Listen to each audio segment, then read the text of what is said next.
Namaskar. Welcome to our YouTube channel. So here we are going to start class 12 agriculture chapter number 1 जिसका नाम है शस्य विज्ञान मृदा और बीज एग्रोनॉमी सॉइल एंड सीड। इस चैप्टर को हम 3 पार्ट में कंप्लीट करेंगे। सो जैसा नाम से ही आपको यहाँ पता चल रहा है, पहला पार्ट होगा हमारा एग्रोनॉमी का जनरल इंट्रोडक्शन, दूसरा पार्ट होगा हमारा सॉइल और तीसरा पार्ट होगा हमारा seed. Let's start with the agronomy. तो एग्रोनॉमी या शस्य विज्ञान किसे कहते हैं? तो एग्रोनॉमी विज्ञान की वह शाखा है जिसमें हम फसल उत्पादन और मृदा प्रबंधन का अध्ययन करते हैं। The science which deals with the crop production and soil management is known as agronomy. अब यहाँ क्रॉप प्रोडक्शन की जब हम बात करते हैं तो क्रॉप प्रोडक्शन आपको मालूम है कि फसल बहुत तरह की होती है। तिलहनी फसल, दलहनी फसल या चारे वाली फसल, रेशेदार फसल, कैश क्रॉप, बहुत सारी फसल होती है। उन सभी को हम क्यूमुलेटिव फॉर्म के अंदर क्या बोलते हैं? फसल उत्पादन या क्रॉप प्रोडक्शन। और जब हम सॉइल मैनेजमेंट की बात करते हैं तो आप लोगों ने अपनी प्रीवियस क्लासेस के अंदर पढ़ा है कि सॉइल अलग अलग टाइप की होती है। एल्कलाइन सॉइल, एसिडिक सॉइल मतलब क्षारीय मृदा, लवणीय मृदा, अम्लीय मृदा, और उन सभी मृदाओं के अंदर पाए जाने वाले पोषक तत्व, उसका मृदा का टेक्सचर, सैंडी सॉइल है, सिल्ट है, क्ले है, किस प्रकार की मृदा के लिए, किस प्रकार की फसल के लिए कौन सी मृदा या कौन सी सॉइल सबसे बेस्ट सूटेबल है, उन सभी चीजों को जब हम एक साथ स्टडी करते हैं तो उसे हम क्या कहते हैं? एग्रोनॉमी, शस्य विज्ञान। I hope it is clear to you. Moving ahead, इसे हम एग्रोनॉमी को कला, विज्ञान और व्यवसाय का मेल भी कहते हैं। It is a combination of art, science and business. Why? अभी हम आगे डिस्कस करेंगे। एग्रोनॉमी आपके 2 शब्दों से मिलकर बना हुआ होता है, एग्रोस प्लस नोमोस।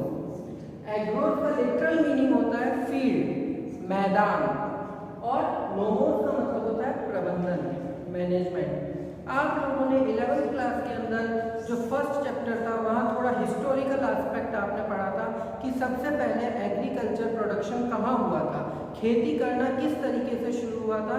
तो हम जानते हैं खेती का विकास नदी के किनारों पर हुआ है, और नदी के किनारे मतलब नदी के किनारे वाले भाग को हम मैदानी भाग कहते हैं। इसलिए ये आपके एग्रोस मैदान और मैनेजमेंट प्रबंधन, ये शब्द आपके ग्रीक भाषा से लिया गया है। एग्रोनॉमी आपके ग्रीक भाषा का शब्द है, और यही आपके सबसे इम्पोर्टेंट जो चीज़ है वो आपको याद रखनी है, क्योंकि कई बार कंपटीशन एग्जाम्स में पूछा जाता है कि कोई भी पर्टिकुलर वर्ड दे देंगे और आपसे पूछा जाएगा ये किस लैंग्वेज से डिराइव्ड है, किस लैंग्वेज से लिया गया है। तो आपको यहाँ ध्यान रखना है एग्रोनॉमी ग्रीक भाषा के शब्द से लिया गया है। मूविंग अहेड, अन्य विज्ञान से इसका क्या संबंध होता है? अन्य विज्ञान, जब हम एग्रोनॉमी की बात करें, जब हम एग्रोनॉमी की स्टडी करने या एग्रोनॉमी के अंदर क्रॉप प्रोडक्शन की स्टडी करने के लिए जाते हैं तो हमारे पास एक बेसिक नॉलेज होनी चाहिए सॉइल साइंस की, मृदा विज्ञान जो ऑलरेडी हम यहाँ कवर कर रहे हैं, देन इकोलॉजी, पारिस्थितिकी तंत्र, क्योंकि पारिस्थितिकी क्या होता है आपको मालूम है कि अलग अलग ज्योग्राफिकल रीजन्स होते हैं हमारे, अलग अलग ज्योग्राफिकल रीजन, जैसे पहाड़ी रीजन, मैदानी भाग। भारत की जलवायु अलग है लेकिन विदेशों में जलवायु अलग है, तो हमारे यहाँ पे उगाई जाने वाली फसल और उनकी वैरायटीज अलग होती हैं, फॉरेन कंट्रीज में अलग है। तो इकोलॉजी का हमें पूरा जानकारी होनी चाहिए। देन एंटोमोलॉजी, कीट विज्ञान, किस प्रकार की फसल में किस तरह के कीड़े लगते हैं, कीट पतंगे, इंसेक्ट एंड पेस्ट कौन कौन से लगते हैं, जैसे लाल कातरा, रेड हेरी कैटरपिलर, सफेद लट, खपरा भृंग, तो कई सारे कीट होते हैं, उनकी हमें स्टडी पता होनी चाहिए। देन प्लांट पैथोलॉजी, पैथोलॉजी की जब हम बात करते हैं तो पैथोलॉजी में हम उन सभी पैथोजन्स को इंक्लूड करते हैं जो हमारे क्रॉप के लिए हार्मफुल होते हैं, प्लांट्स के लिए हार्मफुल होते हैं। For example bacteria, virus, fungus, ये सभी कहीं ना कहीं हमारे क्रॉप प्रोडक्शन को हैम्पर करते हैं, क्रॉप प्रोडक्शन के लिए हार्मफुल होते हैं। देन प्लांट फिजियोलॉजी, पादप कार्यकी। जब हम पादप कार्यकी की बात करते हैं तो इसके अंदर आपको मालूम है हम कौन कौन से टॉपिक्स इंक्लूड करते हैं। तो जल संबंध, वाटर रिलेशन, फोटोसिंथेसिस, प्रकाश संश्लेषण, श्वसन, रेस्पिरेशन, हार्मोन्स, ये सारे किस तरीके से प्लांट की ग्रोथ को अफेक्ट करते हैं। तो जब हम क्रॉप प्रोडक्शन की बात करेंगे तो हमारे पास इन सभी की बेसिक नॉलेज होना बहुत जरूरी है, ताकि हम ज़्यादा से ज़्यादा उत्पादन ले सकें, हम ज़्यादा से ज़्यादा प्रोडक्शन गेन कर सकें। तो आपको इन सब चीज़ों के बारे में जानकारी होना चाहिए। Now the question arises, why we need to study the agronomy. हमें सस्य विज्ञान की अध्ययन करने की आवश्यकता क्यों है? तो इसका जवाब है कि सबसे पहले तो हम जब कृषि उत्पादन की बात करते हैं, एग्रीकल्चर प्रोडक्शन की बात करते हैं, तो आपको ये पता होना चाहिए कि एट प्रेजेंट हमारी साइंस ने इतना डेवलपमेंट किया है कि हर क्रॉप के लिए एक इम्प्रूव्ड पैकेजेस एंड प्रैक्टिसेस है।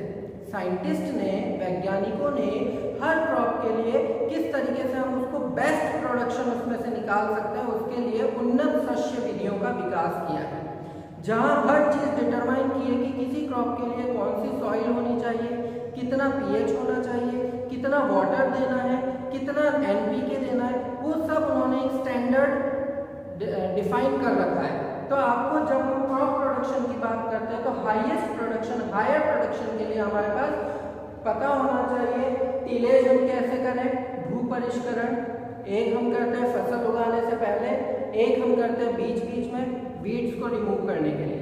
तो फसल भू परिष्करण जो बेसिकली आपके 3 तरीके का होता है, zero tillage, minimum tillage and maximum tillage. Then seed and sowing. Seed and sowing की जब हम बात करते हैं तो सीड हमें कौन से यूज करने चाहिए, सीड हमें कहाँ से परचेज करने चाहिए, उसकी जेनेटिक प्योरिटी क्या होनी चाहिए, फिजिकल प्योरिटी क्या होनी चाहिए, उसकी हमें पूरी जानकारी होनी चाहिए। सोइंग मेथड, हमें किस तरीके से सोइंग करनी है, लाइन सोइंग करनी है, कब सोइंग करनी है, कौन से सीजन में सोइंग करनी है, उसकी हमें जानकारी होनी चाहिए। खरपतवार प्रबंधन, किस फसल के साथ कौन सी वीड ग्रो करती है और उसके मैनेजमेंट के लिए हम क्या यूज कर सकते हैं, क्या वो फिजिकल मैनेजमेंट से हट जाएगी, मतलब हाथ से उखाड़ने से, या हमें कोई केमिकल यूज करना है या कोई बायोलॉजिकल एजेंट यूज करना है, तो ये सारी चीजें हमें यहाँ पर पता होनी चाहिए। देन जल प्रबंधन, जब हम जल प्रबंधन की बात करते हैं तो इसके अंदर हम इंक्लूड करते हैं इरिगेशन एंड ड्रेनेज, सिंचाई और निकासी। किसी भी फसल के लिए अगर एक क्रिटिकल स्टेज होती है जब उसे पानी की बहुत ज़्यादा आवश्यकता होती है उसकी ग्रोथ के लिए, इसी तरीके से अगर किसी क्रॉप के अंदर बहुत लंबे समय तक बहुत अधिक पानी भरा रहता है तो वो भी क्रॉप के लिए हार्मफुल होता है। तो ये दोनों ही चीज़ों की स्टडी हम यहाँ पर करते हैं जल प्रबंधन के लिए। देन पोषक तत्व प्रबंधन, पोषक तत्व प्रबंधन के लिए कि हम मैक्रो और माइक्रो न्यूट्रिएंट एनपीके, इसके साथ माइक्रो न्यूट्रिएंट, आपको पता होना चाहिए टोटल कितने हम लोग न्यूट्रिएंट यूज करते हैं। टोटल हमारे 17 न्यूट्रिएंट है जो प्लांट की ग्रोथ के लिए इसेंशियल होते हैं। तो ये 17 जो आपके हैं उनको हम किस तरीके से कितने अमाउंट के लिए कौन सी क्रॉप के लिए रिक्वायर्ड होते हैं वो हमें यहाँ पर स्टडी करते हैं। देन पौध संरक्षण, मतलब प्लांट को प्रोटेक्ट करना, किससे, adverse weather condition, then entomology, plant pathology, ये दोनों ही चीज आपकी प्लांट प्रोटेक्शन में सब आ जाती है। मतलब इंसेक्ट, पेस्ट और आपके बैक्टीरिया, वायरस, फंजाई और एडवर्स वेदर कंडीशन, इन सभी से हम प्लांट को कैसे प्रोटेक्ट करें वो हम यहाँ पर शामिल करते हैं। कटाई एवं दहाई, कब हमें कटाई करनी है, कटाई करने के बाद बीज और भूसे को अलग करना है, इस कॉल्ड दहाई, उसे हम कैसे, और भंडारण, हमें स्टोरेज कैसे करना है, ये सारी चीज़ें हमें इनकी पूरी थॉरोली नॉलेज होनी चाहिए, तभी हम लोग एग्रीकल्चर प्रोडक्शन ज़्यादा से ज़्यादा मात्रा में ले सकते हैं। और आपको ये पता है कि एग्रीकल्चर प्रोडक्शन ज़्यादा होना क्यों जरूरी है, किसी भी राष्ट्र के खाद्य सुरक्षा, फूड सिक्योरिटी के लिए ज़्यादा से ज़्यादा उत्पादन होना बहुत जरूरी होता है। देन नियोजन, प्लानिंग, प्लानिंग किसकी, ह्यूमन रिसोर्सेज की, ह्यूमन रिसोर्सेज की प्लानिंग करने में भी एग्रीकल्चर का बहुत अहम रोल होता है। किस तरीके से, तो आप देखें अगर कृषि में शिक्षण, एग्रीकल्चरल टीचिंग। तो आज जब हम टीचिंग की बात करते हैं तो स्कूल लेवल से लेके और कॉलेज और यूनिवर्सिटी लेवल तक टीचिंग की फैसिलिटीज हैं। तो ह्यूमन रिसोर्स का यूज कहाँ हो रहा है? टीचिंग फील्ड में हो रहा है। बैंक एडवाइजर, आपको पता होना चाहिए बैंकिंग सेक्टर के अंदर आपके कृषि सलाहकार एग्रीकल्चरल एडवाइजर की रिक्वायरमेंट होती है, वो आपके यहाँ पर होता है। देन उर्वरक कंपनी, फर्टिलाइजर कंपनी के प्लांट केमिकल्स जो होते हैं उन सब की कंपनी में भी की आवश्यकता होती है। देन व्यवसाय, बिजनेस, एग्रीकल्चर पे बेस्ड हम बिजनेस किस तरीके से स्टार्ट कर सकते हैं या हम स्टार्टअप क्या लें? तो स्टार्टअप की जब हम बात करते हैं तो एग्रो इंडस्ट्रीज फॉर एग्जांपल आप कोई फर्टिलाइजर कंपनी आप स्टार्ट कर सकते हैं, हार्मोन्स की कंपनी आप स्टार्ट कर सकते हैं, प्लांट पैथोलर जो केमिकल्स होते हैं उनकी कंपनी आप स्टार्ट कर सकते हैं।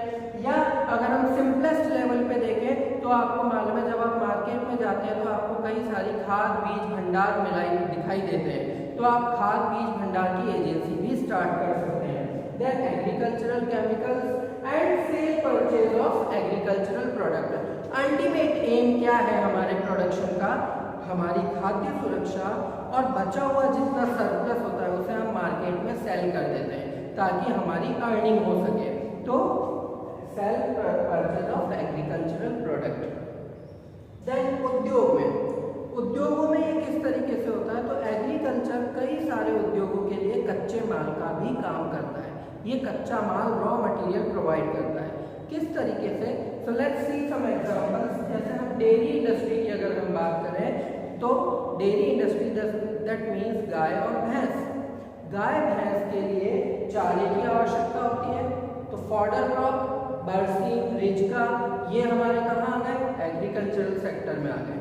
देन गुड़ और शक्कर के प्रोडक्शन के लिए हमें किसकी आवश्यकता होती है? शुगर केन की, चुकंदर की, ये सारे हमारे किसमें आ गए?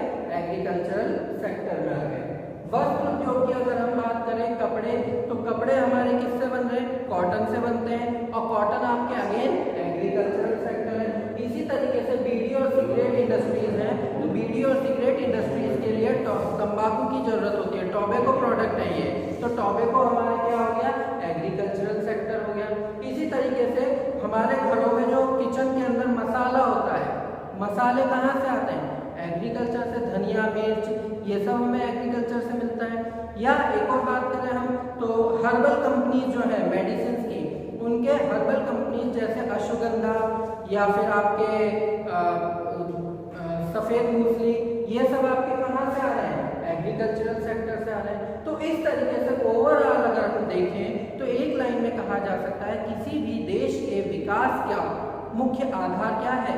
कृषि का विकास। अगर हमारा कृषि विकसित है, अगर हमारी एग्रीकल्चरल सेक्टर हमारा जितना डेवलप्ड है उतना ही हमारा देश आगे बढ़ेगा। आई होप आप लोगों को ये लेक्चर समझ में आया होगा। अगर आपको समझ में आया है या आपको कोई भी क्वेरी है तो प्लीज़ कमेंट सेक्शन में ज़रूर मेंशन करें। थैंक यू, नमस्कार।